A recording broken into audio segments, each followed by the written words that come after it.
আসসালামু আলাইকুম রহমতুল্লাহ। এবার আমরা ৯ নম্বর সমস্যার সমাধান দেখব।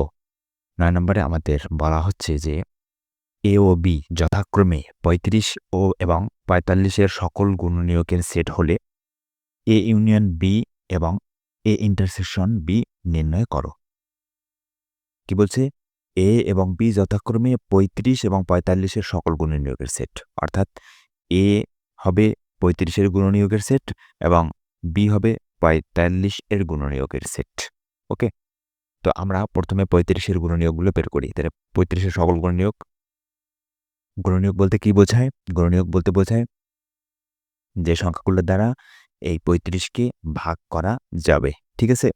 তো প্রথমে আমরা 1 আর ৩৫ লিখতে পারি। 1 দ্বারা যদি ৩৫ কে ভাগ করি, ফলাফল ৩৫, তাই না? তো ৩৫ এর গুণনীয়ক হচ্ছে 1 আর ৩৫, তারপর হচ্ছে ৫ এর সাথে ৩৫, ঠিক আছে? এই হচ্ছে, আর কোনো ৩৫ এর গুণনীয়ক পাওয়া যায় না। ঠিক আছে? এই ৪ টাই। তাহলে আমরা বলতে পারি যে ৩৫ এর গুণনীয়কগুলো হলো 1, 5, 7, 35, ঠিক আছে? তাহলে অতএব a = 1 থেকে 35 পর্যন্ত। হ্যাঁ? এটা হচ্ছে, যেহেতু আমাদের বলছে যে a হচ্ছে 35 এর গুণনীয়কের সেট, তাহলে আমরা a = এটা লিখলাম। এখন 45 এর গুণনীয়কের সেট। তো 45, তাহলে 45 কত? ১ × ৪৫, তারপর হচ্ছে যে ৩ × ৪৫, ৫ × ৪৫। হুম? তো এগুলাই ৪৫ এর গুণনীয়ক। এর বাইরে আর কোনো কিছু দ্বারা গুণ করলে আমার ৪৫ পাওয়া যায় না। ঠিক আছে? তাহলে আমরা বলতে পারি যে ৪৫ এর গুণনীয়কগুলো হলো ১, ৩, ৫, ৯, ১৫, ৪৫। ঠিক আছে? তাহলে আমরা বলতে পারি যে অতএব b = এই মানটা। ঠিক আছে? তারপরে আমরা a এর মান পেলাম 1, 5, 7, 35 আর b এর মান পেলাম 1, 3, 5, 9, 15, 45। ওকে? তাহলে আমাদের প্রথমে নির্ণয় করছে a ইউনিয়ন b। তাহলে a ইউনিয়ন b নির্ণয় করি। তাহলে আমাদের a ইউনিয়ন b, a এর মান এটা লিখলাম আর b এর মান এটা লিখলাম। ঠিক আছে? তাহলে ইউনিয়ন যেহেতু সবগুলো নিতে হবে, তার মানে সবগুলা মানে আমরা নিব। তো এখানে 1 আছে, এখানে 1 আছে, একটা নিলাম। এখানে 3 আছে, এখানে 3 নিলাম। তারপর এখানে 5 আছে, 5 নিলাম। এখানে 7 আছে, এখানে 7 নিলাম।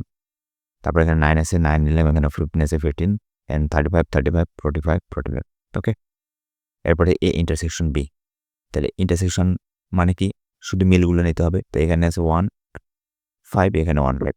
এই দুইটাই মিল, আর কোনো মিল নেই। তাহলে a ইন্টারসেকশন b = 1, 5। এটাই হচ্ছে অ্যান্সার। ঠিক আছে? এই ছিল আমাদের ৯ নম্বর সমস্যার সমাধান। এরপরে আসেন ১০ নম্বর সমস্যায়। ১০ নম্বর কি বলছে যে সকল স্বাভাবিক সংখ্যা দ্বারা ৩৪৬ এবং ৫৫৬ কে ভাগ করলে, মানে যেই সংখ্যাগুলা দিয়া ৩৪৬ এবং ৫৫৬ কে ভাগ করলে প্রতি ক্ষেত্রে ভাগশেষ ৩১ অবশিষ্ট থাকে, তাদের সেট নির্ণয় করো। এই যে নির্ণয় করো তাদের সেট। ওকে। তাহলে সমাধান কি? যে স্বাভাবিক সংখ্যা দ্বারা ৩৪৬ এবং ৫৫৬ কে ভাগ করলে প্রতি ক্ষেত্রে ৩১ অবশিষ্ট থাকে, সেই সংখ্যা হবে ৩১ অপেক্ষা বড়। ওকে? এবং ৩৪৬ - ৩১ = ৩১৫ এবং ৫৫৬ - ৩১ = ৫২৫ এর সাধারণ গুণনীয়ক। অর্থাৎ কথাটা দ্বারা এটাই বোঝাচ্ছে যে সকল সংখ্যা দ্বারা এই ৩৪৬ এবং ৫৫৬ কে ভাগ করলে প্রতি ক্ষেত্রে ভাগশেষ ৩১ অবশিষ্ট থাকবে। তার মানে যেই সংখ্যাগুলা দিয়ে এটাকে ভাগ করি না কেন, সেই সংখ্যাগুলো অবশ্যই কি ৩১ এর থেকে বড় হবে। কেননা ৩১ এর থেকে যদি ছোট হইতো তাহলে কি আবার তো ৩১ কে ভাগ করা যাইত, তাই না? তো এইজন্য বলতেছি যে এখানে এগুলোকে যাই দিয়ে ভাগ করি না কেন, সেগুলো অবশ্যই ৩১ এর থেকে কি হবে? বড় হবে। এটা হচ্ছে প্রথম পয়েন্ট। আর দ্বিতীয় পয়েন্ট হচ্ছে যে ওই যে সংখ্যাগুলা দিয়া এদেরকে ভাগ করা যাবে, সেই সংখ্যাগুলো হবে এই যে ৩৪৬ থেকে ৩১ বাদ দিলে কত হয়? ৩১৫ হয়। আর ৫৫৬ থেকে ৩১ বাদ দিলে কত? ৫২৫ হয়। তাহলে এই ৩১৫ এবং ৫২৫ এদের আছে সাধারণ গুণনীয়ক হবে। মানে যে সংখ্যাগুলা দিয়া এই ২ টাকে ভাগ করলে ৩১ অবশিষ্ট থাকবে, সেই সংখ্যাগুলা ৩১৫ এবং ৫২৫ এই সংখ্যা দুইটার সাধারণ গুণনীয়ক হবে। মানে সাধারণ গুণনীয়ক মানে যে গুণনীয়কটা এখানেও থাকবে, এখানেও থাকবে, মানে 315-র বেলায়ও থাকবে, 525-এর বেলায়ও থাকবে। যে গুণনীয়কটা ওটাই হবে।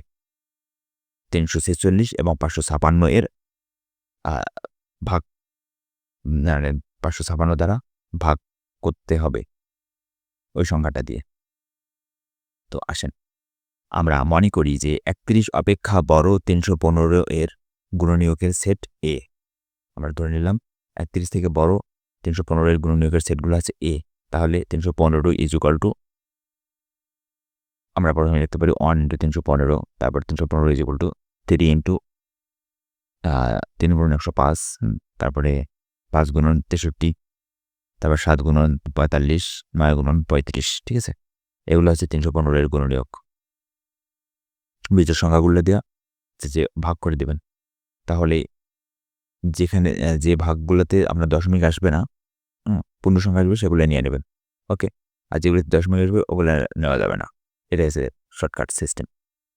315 এর অপেক্ষা বড়। আচ্ছা, এখন যেহেতু আমাদের এখানে অনেকগুলো গুণনীয়ক বেড়েছে, ঠিক আছে না, 1 থেকে শুরু করে একবারে 315 পর্যন্ত এদিক থেকে, তো এখানে তো সবগুলো মান আমাদের নেওয়া যাবে না, কেননা এখানে আমাদের 31 অপেক্ষা বড় যেগুলো সেগুলো নিতে হবে। তো 31 অপেক্ষা বড় এখানে কোথা থেকে? 35 থেকে শুরু। তাহলে আমরা এখানে নেব, এর জন্য আমরা এখানে নিয়েছি যে 31 অপেক্ষা বড় 35 এর গুণনীয়ক, 315 এর গুণনীয়কগুলো হলো 35, 45, 63, 105, 315। ঠিক আছে, এটা হচ্ছে এ এর মান। এখন আসেন বি এর মান। 31 অপেক্ষা বড় 525 এর গুণনীয়কের সেট বি। তাহলে 525 এর গুণনীয়কগুলো আমরা বের করলাম। এগুলো হচ্ছে সব 525 এর গুণনীয়ক। ঠিক আছে, এখানেও আমরা আপনার বেজোড় সংখ্যাগুলো দিয়ে 525কে ভাগ করবেন, যেটা দিয়ে ভাগ যাবে নিঃশেষে বা দশমিক থাকবে না, সেগুলোই নেবেন। ওকে ওকে, তো আসেন এখন 31 অপেক্ষা এখানেও অনেকগুলো মান বেড়েছে 1 থেকে, তো আমরা কি নেবো? 31 অপেক্ষা বড় নেবো। তো এখানে 31 অপেক্ষা বড়কে 35 থেকে শুরু। তাহলে আমরা বললাম যে 31 অপেক্ষা বড় 325 এর গুণনীয়কগুলো হলো 35, 75, 105, 175, 525। ঠিক আছে, তাহলে অতএব বি ইজ ইকুয়াল টু এই মানগুলা। ওকে, তাহলে বি এর মান পেলাম আমরা এটা, আর এ এর মান পেলাম এটা। ঠিক আছে, তো এখন আমরা কি করব? এ ইন্টারসেকশন বি নির্ণয় করবো। তো ইন্টারসেকশন, আচ্ছা ইন্টারসেকশন কেন? ইন্টারসেকশন কারণ আমরা বলছি যে ওখানে সাধারণ গুণনীয়ক এ এবং বি এর যে সাধারণ গুণনীয়কগুলো থাকবে সেগুলি আমাদের নিতে হবে। তো সাধারণ গুণনীয়ক মানে যেটাতে যে মানটা এতেও আছে এবং বিতেও থাকবে সেটাই নিতে হবে। তো আমরা এই যে মানটা এতেও থাকে বিতেও থাকে, এটা সেটের বেলা কখন নেই আসলে? যখন হচ্ছে যে ইন্টারসেকশন থাকে, তাই না? তখনই তো আমরা মিলগুলা নেই, তাই না? তো এই জন্য আমরা এখানে ইন্টারসেকশন চিহ্ন দিলাম। তো ইন্টারসেকশন দিয়ে বোঝাচ্ছি যে আমরা শুধু মিলগুলা নেব। ঠিক আছে, যেহেতু এটা সেটের অধ্যায়, সেট নিয়ে আলোচনা, এই জন্য আমরা ইন্টারসেকশন নিয়ে আসলাম এখানে। তাহলে এটা হচ্ছে এ এর মান, এটা হচ্ছে কি বি এর মান। ওকে, তাহলে এখান থেকে মিল কোথায়? এখানে 35, এখানে 35, এখানে 105, এখানে 105। তো এই দুইটাই মিল। তার মানে আমাদের এই intersection B is equal to হবে 35 আর আছে যে 105। ওকে, তাহলে অতএব নির্ণয় সেট 35, 105। তার মানে কি দাঁড়াচ্ছে? যে আমরা যে সংখ্যা দুইটা দেওয়া আছে, এই সংখ্যা দুইটাকে যদি 346 এবং 556কে যদি 35 এবং 105 দ্বারা ভাগ করি, তাহলে প্রতি ক্ষেত্রে ভাগশেষ থাকবে আমাদের কত? 31। ঠিক আছে, এটাই হচ্ছে আমাদের 10 নম্বর সমস্যার সমাধান। আশা করছি বুঝতে পেরেছেন। তো ধন্যবাদ সবাইকে, ভালো থাকবেন।